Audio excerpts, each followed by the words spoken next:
Hello, people of the internet. This is Lee, and today I will be reviewing Wayward.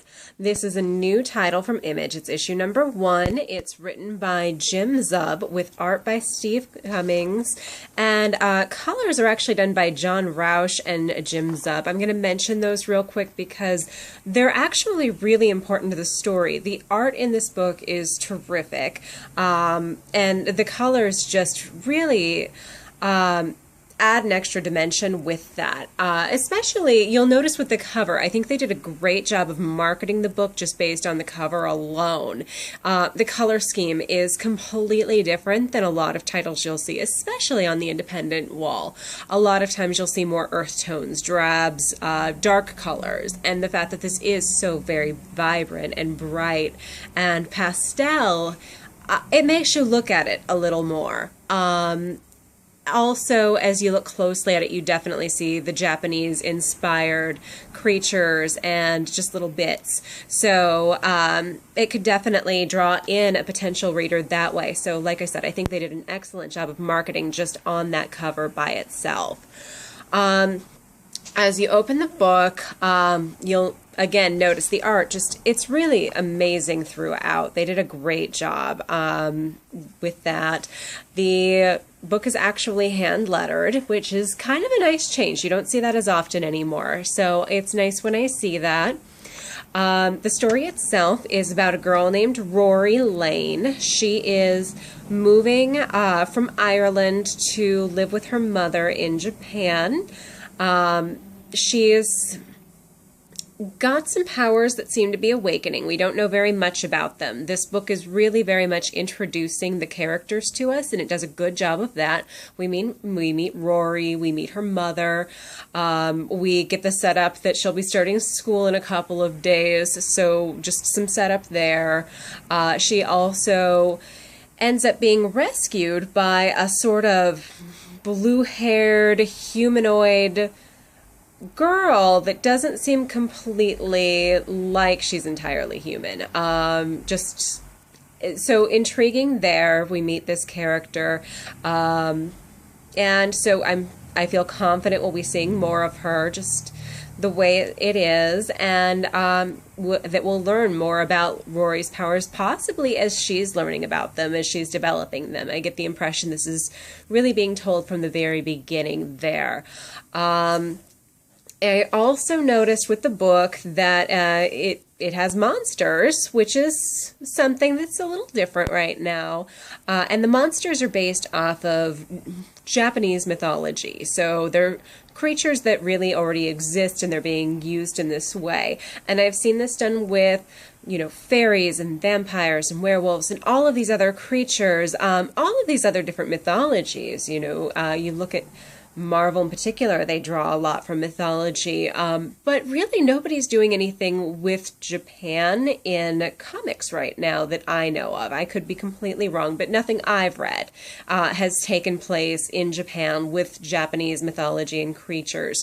So it's definitely something different there, something interesting there. And I think probably people kind of back off of it just because there's manga and people who are very much interested in that culture, in that all the stories that go along with it are probably already reading manga. But even if you are reading that, I still really suggest this.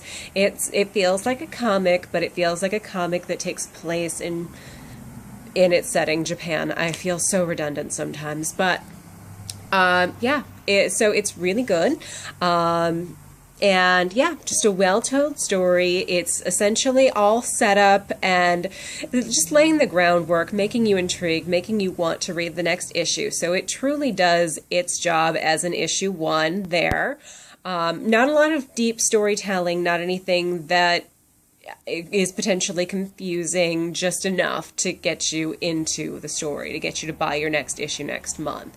So, and that's what I like from an issue 1. I like to be intrigued, I like to be curious, and I like to want a reason to come back. Rory seems like a pretty likable character. Her mother seems like, hopefully her mother is actually an active participant in the book. Since Rory is a teenager, sometimes they kind of gloss over the adults and they're just almost like furniture. They're there for the sake of being there, but without any real purpose or direction. Sometimes they're used as storytelling devices. You know, you need a character to do this. This is how her parent just tells her to go there, so that's what they do. But we'll see as the story progresses. It's very, very new. It just came out yesterday, actually. But yeah, I'll be reading more. Also, if you don't currently know a lot about Japanese culture or mythology or any of that, it's still a readable book for you because it's not saturated. It doesn't assume a lot of knowledge. It explains things as it goes through without dumbing down the explanations. And also in the back, the author Jim Zub mentions in his pre-letters column, you know, his essay to the populace who will be reading his book, that they will include some essays and just information in the back regarding different monsters of Japan and whatnot. So you get a little bit of a lesson in there too, and that's written by somebody else entirely. So yeah, the fact that they're including additional information, if you're curious, if it's piqued your interest and you want to go out and find some more, this really gives you a jumping off point before you start Googling. So I like that too. I like when a book is really invested in their readers and trying to engage with them. And I feel like that's what Jim Zub and his other creators are working towards doing. So definitely a book worth picking up. I think that women in particular will enjoy it. Again, you don't have to love Japanese mythology and culture in order to read it, but if you do happen to love those things, it's a good book for you too.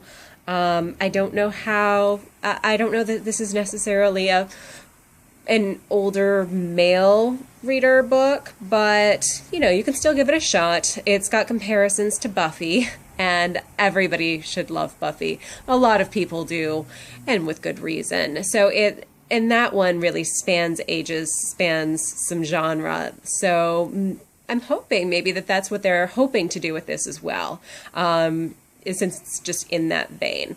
But that's it for this book. Again, that's Wayward, issue number 1 from Image Comics.